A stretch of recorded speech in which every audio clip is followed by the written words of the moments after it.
HROs. Let's move on now to the power of personalization. How personalized total rewards can transform your workforce. To tell us more, I would now like to invite our next guest to the stage, who is a multiple award-winning compensation and benefits expert. She has 30 years in the field of total rewards, while semi-government and private organisations rely on our next guest's advisory services to assess, design or implement their C&B performance management, recognition and employee wellness programmes. Please put your hands together and give a very warm welcome to Sandrine Bordeaux.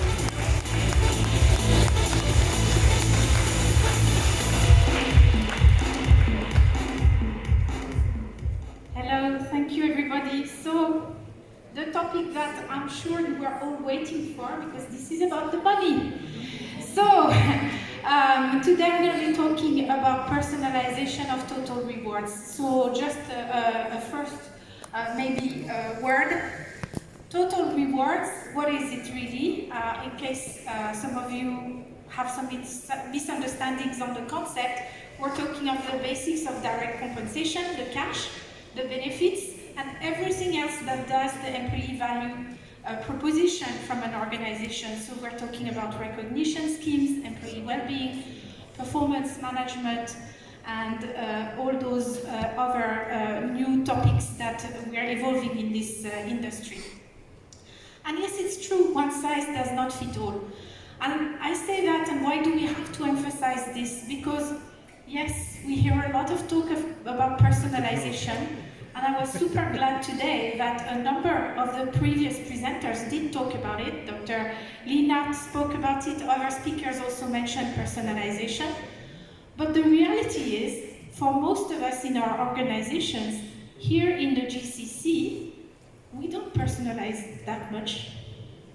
How much do we really personalize the packages? How much do we really personalize the employee benefits that we offer? Not really. So why does one size not fit all? First of all, depending on the geography where you are, or if you have different business lines, the needs of those different types of organizations within your own company are going to be different. There are lots of companies in this part of the world that are what I would call, let's say, conglomerates. So basically they have lots of very diversified business lines, and you cannot deal the same way for a food and beverage business line as you would for an oil and gas business line. Also, what happens is that depending where you are in the world, the markets have a different level of maturity, so you want to also adapt. You will have different degrees of competition for talent and different people who are being competed for. And we also need to always remember that we should think about not just equality, but equity. And equity is more about being fair rather than treating everybody exactly the same. And that's often a mistake that a lot of organizations make.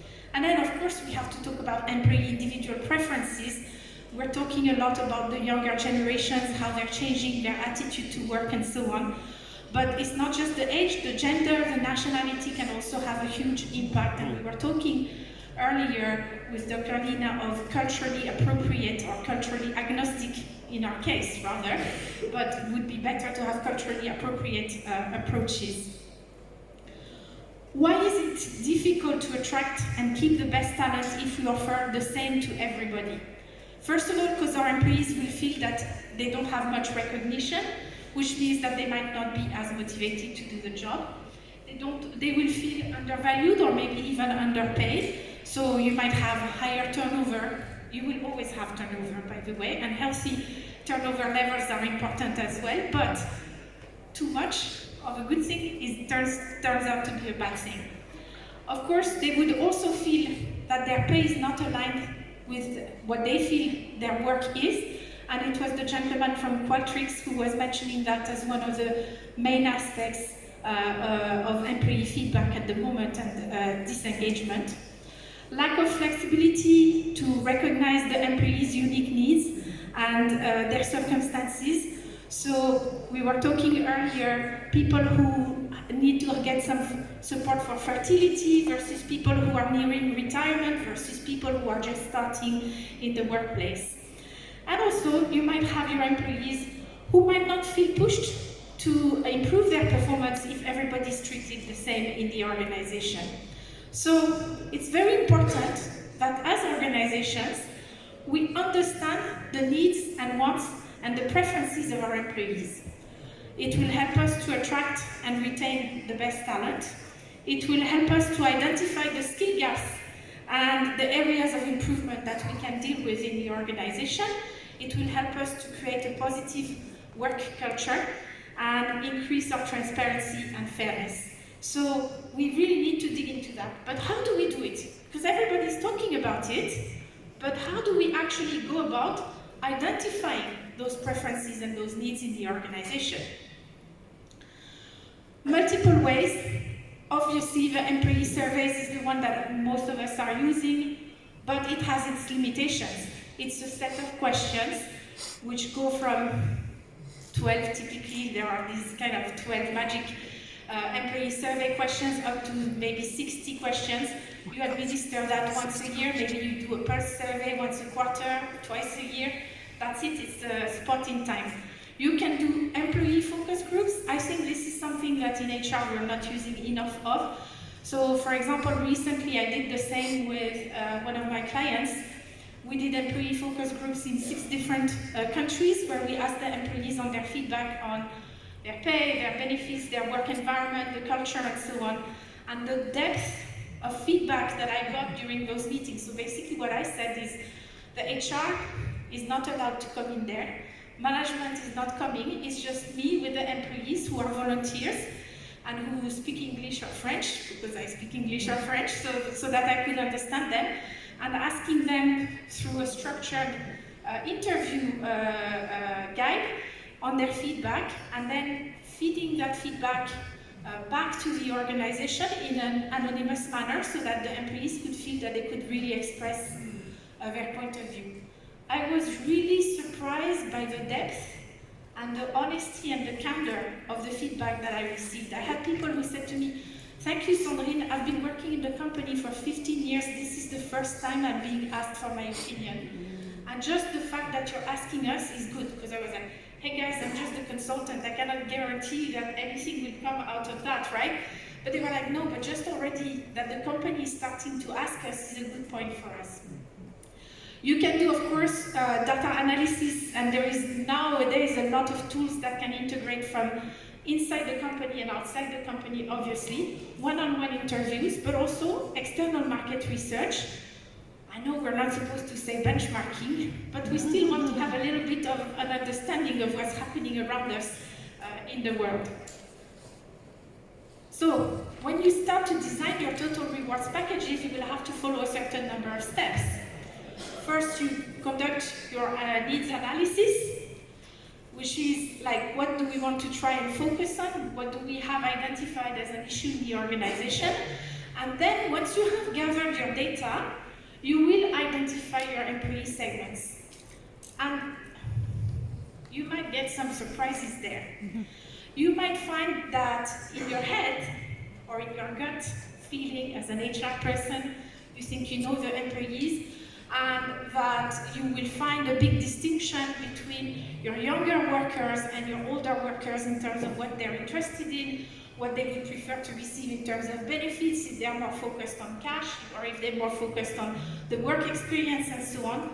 And actually you might find that it's related to employee life cycle. So are they about to buy a house? Are they about to have a baby? Or did they just have a baby? Or do they have kids that they need to pay for higher education? Are they preparing for retirement? And maybe those groupings will show up in the analysis that you're going to do in a way that is going to be different, because you need to let the results drive how you identify those employee segments. Very, very important. Not just based on what you think you should cut the population. Based on that, then you can prioritize the rewards.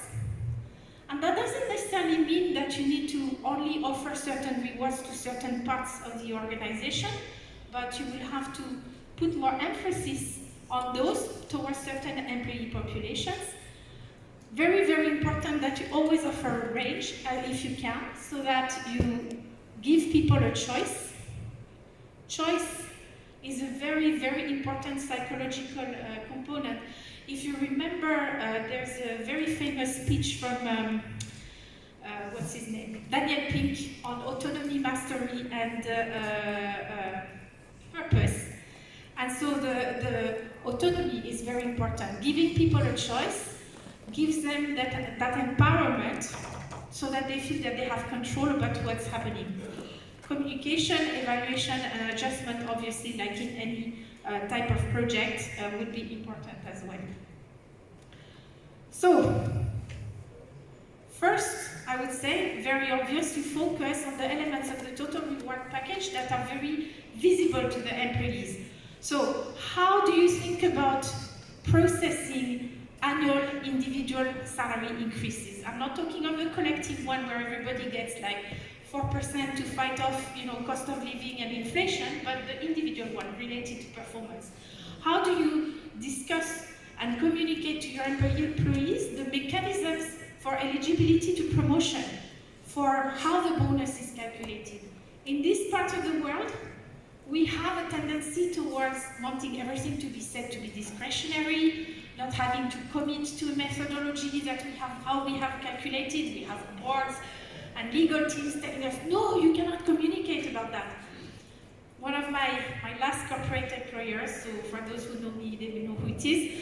My last corporate employer, the CLO, was telling me, no, Sandrine, you can't communicate. And I was like, we're one of the best payers in the country, and all our employees are frustrated about their bonus because they don't understand how it's calculated.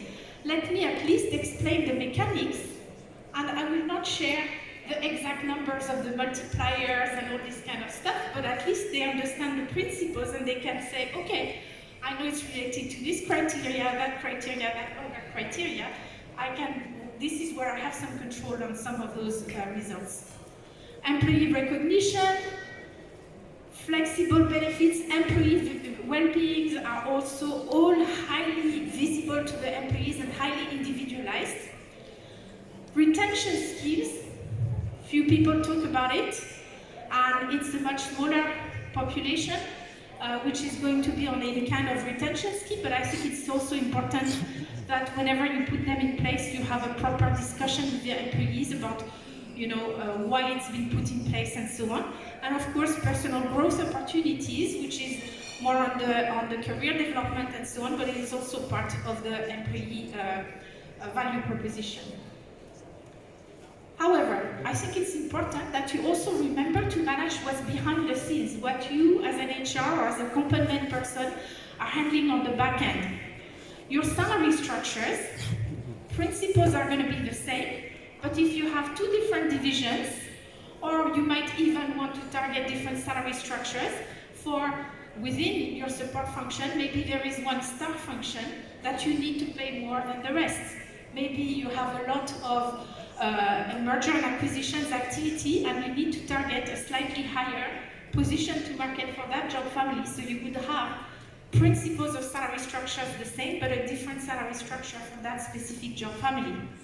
How you're going to manage base pay, of course, we look at individual performance, but also position in the salary structure in order to determine those. The principles should be the same, but that would lead to individual results as well.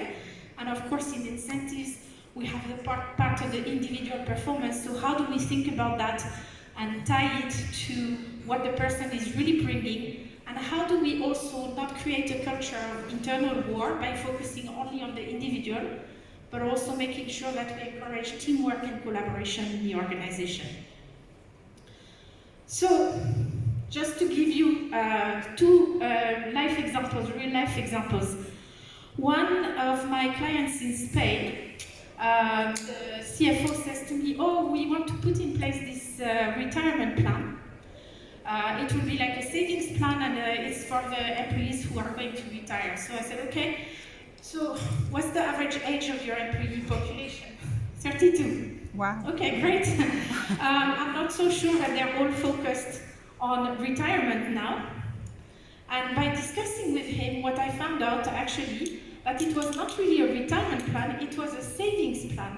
I said, okay, create your savings plan, but instead of just offering one possibility to exit it, which is retirement, tie it to different aspects of life cycle. Maybe you say, if you buy your permanent home, first house, if you have a child, if you get married, if you put your children through higher education, those are the opportunities for you to get out of the scheme, collect your savings and the growth, hopefully, that they got from the stock exchange, and then you have a plan which is more tailored to the needs of each individual, because you just communicate on all those different aspects and people will tag onto the aspect they like more, and you will have a higher participation in your scheme than if you only propose an exit as a retirement. Second example, Saudi client, where the CEO is very, very much into Japanese culture. And in Japan, there is a very strong culture of employment for life.